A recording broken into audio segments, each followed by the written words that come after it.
168 թեմի հարգելի հետևողներ, կզրուցենք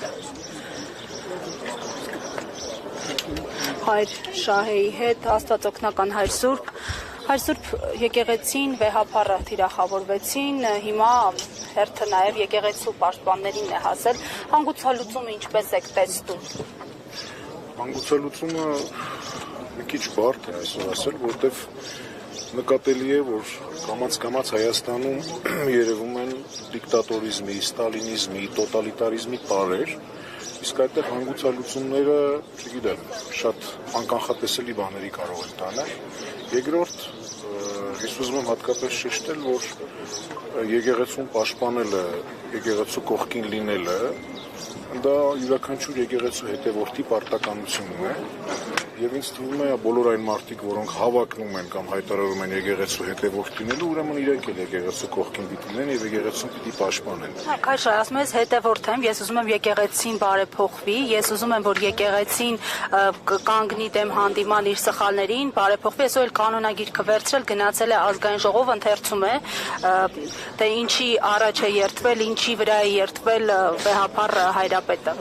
Այդ կանոնագիրքը նախ կանոնագիրք հայոցը չէ, դա համաբարբար կանոնագիրք հայոցն է, որի խմբագիրը ես եմ, հեղինակը պրոֆեսոր Արամ Մարտիրոսյանն է։ Հիմա այդտեղ արձանագրված են 1331 կանոններ, որոնք մեր ամբողջ կանոնական մտքի 30%-ն են ազիվ կազմում։ Երկրորդ հալվա ասելով բերանը չի քաղցրանում։ Հիմա կարելի ամեն ինչի մասին էլ խոսել, բայց գիտեք ինչ, կանոնագիտությունը կամ կանոնական իրավունքը մանավանդ միջնադարյան, եթե մենք բոլորս սկսենք կանոնագիր հայոցով ապրել, առաջինը հալվա գոռացողն է տուժելու, որովհետև այդ կանոնագրքի մեջ նաև իշխանների, թագավորների, իշխանականների, եկեղեցու աշխարհիկ հետևորդների մասին էլ կանոններ կան։ Այնպես որ եթե մենք սկսենք կանոնագիր հայոցով առաջնորդվել, հավատաքննության նոր դուռ կբացվի եւ պիտի մենք յուրաքանչյուր հետևորդի համար հստակ որոշենք այս արել ես, այս չես արել, կարող ես անել, չես կարող անել։ Փաշինյանի համար մի կանոն կցիտեք։ Դե օրինակ շատ հստակ է, որ օրինակ 7-րդ դարի մեր կանոններում Թադեոս Առաքյալին վերագրված, Ֆիլիպոս Առաքյալին, ինչպես նաև Սահակ Պարթևի կանոնների մեջ կան, քահանաներին, եպիսկոպոսներին եւ ընդհանրապես հոգեվորականներին քննադատելու դեպքում ինչպիսի հստակ դասակարգ կա եւ ինչ է լինում, դա էլ կա եւ ինչ է լինում, երբ որ օրինակ այդ չեմ ուզում կոպիտ բառ ասել, այդ մեղադրանքների արդյունքում հավատացյալները գայթակղվում են։ Հաղորդությունից զրկում, բանադրանք, նզով, եկեղեցի չմտնել, ամենատարբեր պատիժներ։ Ես կարող եմ, գիտեք, ժամերով խոսել այդ կանոնների մասին, բայց ինչպես քիչ առաջ նշեցի, որտեղ տեսա, որ լուրերում անդադ պտտվում էր այդ գիրքը, դա համաբարբար կանոնագիր հայոցն է։ Համաբարբար նշանակում է 152 թեմաներով բաժանված 1331 կանոններ։ Նիկոլ Փաշինյանը իր այդ գրեհիկ արտահայտություններով եւ դիմում է հոգեվորականներին, սրբազաններին, մասնավորապես Արշակ Սրբազանին, ասում է ես ցիտում եմ կանոնագրքից մեջ բերված խոսքեր։ Ինչ կարող եք ասել, այդ խոսքերը արդյոք իսկապես հետեղված են կանոնագրքում եւ իր հիմնավորումները Արշակ Սրբազանի հետ կապված որքանով են տեղի։ Ես կանոնագրքից էլի բաներ կարող եմ ցիտել, օրինակ հայ հոյանք տվողին գիտեք չէ կանոնների համաձայն ինչ են անում։ Լեզուն ծակում են, պարանով կապում են եւ պտտեցնում են ամբողջ քաղաքով մեկ, եւ դա կոչվում է հայոյախոսության պատիժ։ Արձանագրված է հայ միջնադարյան քրեական իրավունքում։ Ես նորից ասեմ, պետք չէ կանոնագիր հայոցը եւ կանոնները կարդալ մասնակիորեն։ Ես նորից ասեմ, եթե մենք ամբողջ եկեղեցին, մեր ազգը որոշի կանոնագիր հայոցով ապրել, մեզ շատ տխուր ապագա է սպասվում, որովհետև կանոնների մեջ այնպիսի բարձր ստանդարտներ, այնպիսի ծայրահեղ պատիժներ կան, որ ես ասում եմ, առաջին հերթին հալվա գոռացողն է պատժվելու։ Որտեվ ես չեմ ասում իբրև սպառնալիք, դա այդպես է։ Կանոնագիր հայոցի բովանդակությունից է բխում դա։ Արդյոք Նիկոլ Փաշինյանի այս քաղաքականության մեջ տարեր տեսնում եք եկեղեցու կառավարումը իր ձեռքը վերցնելու, որովհետև նման տեսակետներ են հնչում։ Տեսակետներ հնչում են, ես իհարկե չեմ ուզում հավատալ, որովհետև դա կլինի արդեն սահմանադրական կարգի եւ ընդհանրապես աշխարհիկ պետության հիմնարար սկզբունքների խախտում, ինչը ոչ մի լավ բանի մեջ չի առաջնորդում։ Եկեղեցին ամեն դեպքում պետք է առերեսվի իր խնդիրներին, թե ասողը Փաշինյանը չէ, որ իրենք էլ առերեսվեն եկեղեցու հոգևոր հայրերը։ Եկեղեցին միշտ էլ առերեսվում է իր խնդիրներին, բնականաբար, բայց դրա համար պատեհ ժամանակաշրջան է պետք, դրա համար պետք է լինի գոնե խաղաղության որոշակի երաշխիք, անվտանգային սուր խնդիրներ չպիտի լինեն, 150,000 եղբայրներ եւ քույրեր չպիտի լինեն, որոնք գաղթական են այսօր Հայաստանում են ապրում, զրկված են իրենց իրավունքներից, Արցախի մեր հայ քույրերի եւ եղբայրների մասին են խոսում։ Գիտեք, ամեն բան պետք է լինի իր ժամանակին եւ եկեղեցական բարեփոխումները կամ առերեսվելը խնդիրների հետ, այդտեղ պետք է նաեւ մշակել խնդիրների որոշակի առաջնահերթություններ։ Հիմա գիտեք ինչ, երբ եկեղեցին եւ իր հավատավոր հոտը առերեսվում է անվտանգային սուր խնդիրների, բնականաբար առաջնահերթ է դառնում հայ ազգի գոյութենաբանական էգզիստենցիալ հարցը։ Հիմա այդ էգզիստենցիալ հարցի բարձրացման գոյության պարագայում ինչքան խելամիտ կլինի քննարկել հարցեր, որոնք այսպես ասեմ, եկեղեցին միշտ էլ դարերի ընթացքում քննարկել է եւ կհասցնի քննարկել ու լուծումներ տալ։ Եվ վերջո կուսակրոնությունը այդպես այդպեսին ինքն էլ չէ, նաեւ հետագայում եկեղեցուն կանոնակարգված, եկեղեցուն չափորոշիչ եւ ստանդարտ դարձած մի երևույթ է եւ ինքը երբեք աստվածաբանական դոգմա չէ։ Կուսակրոնությունը պարզապես եկեղեցու կանոնական իրավունքի մի արտահայտությունն է, որովհետեւ որոշվեց, որ բոլոր հովապետական պաշտոններ, այսպես ասենք, եպիսկոպոսական պաշտոնները պետք է զբաղեցնեն վանական կարգ ունեցող կուսակրոնները։ Այսինքն դա ի սկզբանե այդպես չի եղել, չէ՞, այսինքն դա նշանակում է, որ եկեղեցին ինչ-որ մի ժամանակի վստահաբար առերեսվում է խնդիրների, լուծումներ է տալիս այդ խնդիրներին, փոխում է որոշ խնդիրներ, բարեկարգում է,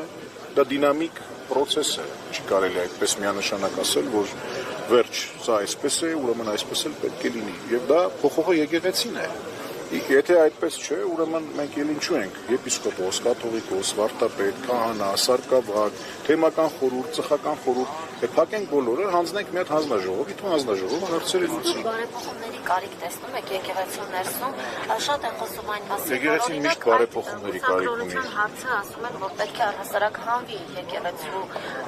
կանոնադրության։ Գիտեք, ես կարող եմ իմ անձնական տեսակետն ասել, բայց դա սխալ կլինի, որովհետև դա որոշում է ազգային եկեղեցական ժողովը, եպիսկոպոսատ ժողով, ամենայն հայոց կաթողիկոս, դա բավական լուրջ հարց է եւ դրա քննարկումը պետք է լինի համապատասխան կանոնական շրջանակից ներս։ Կներեք, ես այստեղ իմ անձնական կարծիքը չեմ ուզում ասել այդ։ Այսօր ինչ անել, որ սաղմոսներ ցիտող Փաշինյանը հարվածի տակ չդնի հայ առաքելական եկեղեցու վարկանիշը եւ Հայաստանի Հանրապետության վարկանիշը այս համատեքստում որպես նաեւ քրիստոնյա առաջին ազգի պետություն։ Ինձ թվում է մենք մի քիչ ենք աղոթում իր համար, պետք է իր համար աղոթենք, որ ինքը փոխվի։ Աղոթենք, որ ինքը փոխվի, հոգևոր ներքին հավասարակշռություն գտնի, խորապես հասկանա նաև, որ սաղմոսները, նոր կտակարան Աստվածաշունչը նաև խաղաղության եւ սիրո գրքեր են եւ ես ամենայն դեպս այդպես եմ երկը գտնում, որովհետեւ գիտեք ինչ, սաղմոս ցիտելով դրան հակառակ մի հատ ուրիշ սաղմոս ցիտես, դա կներեք անլուրջ է արդեն, էլի։ Պետք է պարզապես աղոթել, որ մարդը վերագտնի իր հոգևոր հավասարակշռությունը եւ իր խաղաղությունը եւ մենք էլ մեր հերթին վերագտնենք մեր խաղաղությունը։ Միայն աղոթքը կփրկի մեզ այս պարագային։ Երթիշխանություն եւ եկեղեցի լարված հարաբերությունների ֆոնին Նիկոլ Փաշինյանը եւ իշխանության այլ ներկայացուցիչներ մասնակցեցին վերահսկման արարողությանը եւ նյուրոնորնեքի արարողությանը, շատերը կարծում են, որ հարաբերությունները արդեն կարգավորված են։ Սակայն դրանից հետո էլ ավելի լուրջ գործողություններ տեղի ունեցան, արգելվում էր վեհապարի մուտքը դեպի Սարդարապատ։ Ինչ կատարվեց, ինչու նորից ծնվեց հարաբերությունները եւ որտեղից եկավ դա։ Գիտեք, ես մի անգամ էլ ասացի, իր պարագայում գուշակություններ անելը անշնորհակալ գործ է, էլի, չեմ կարող ասել։ Այսինքն հատուկ որևէ բան պետք չի անել, որպեսզի Նիկոլ Փաշինյանը գործընթաց սկսի եկեղեցու դեմ։ Գիտեք, չեմ կարող ասել, թե ինչ կլինի, ոնց կլինի, որովհետև նախ հստակ է, որ կա որոշակի խումբ, որը բացասականորեն է տրամադրված եկեղեցու եւ եկեղեցականության դեմ, դա անժխտելի է։ Բայց մյուս կողմից էլ երբ ասում են մենք եկեղեցու դեմ չենք, եկեղեցականների, այսինչ եկեղեցականի, այնինչ եկեղեցականի դեմ ենք, բայց եկեղեցին աշխարհիկ եւ հոգեվոր անդամներից բաղկացած կառույց է եւ յուրաքանչյուրը այդ անդամներից իր դերակատարությունը ունի եկեղեցու կյանքում։ Կա տեսանելի եկեղեցի եւ կա անտեսանելի եկեղեցի։ Անտեսանելի եկեղեցի նրանք հաղթանակած եկեղեցին է, սրբերն են, այն մարդիկ են, որոնք այս կյանքում քրիստոնեական ճգնության հերոսական կյանքը ապրել են եւ անցել են հաղթական եկեղեցի, բայց դա անտեսանելի եկեղեցի է եւ այդ եկեղեցիում երկրի վրա չես կարող իրականացնել եկեղեցու հոգեբուժական առաքելությունը, իսկ թե աշխարհիկ թե հոգեվոր անդամները եկեղեցու միշտ են մարդկային գործոնի ազդեցության տակ են եւ սխալման ենթակա են։ Մենք չենք կարող իրեք կատարելության այդ չափանիշը անտեսանելի եկեղեցու բարձրացնել եւ բերել իջեցնել, ասել չէ, եթե այդպես է, ինչպես գրված է, այդպես պիտի լինի։ Եթե ինչպես գրված է, այդպես պիտի լինի, մի հատ բացենք նոր կտակարանը եւ տեսնենք հայհոյելու, բարկության, չգիտեմ, զրպարտության, գժտություն սերմանելու, դրա դեպքում ինչ ասում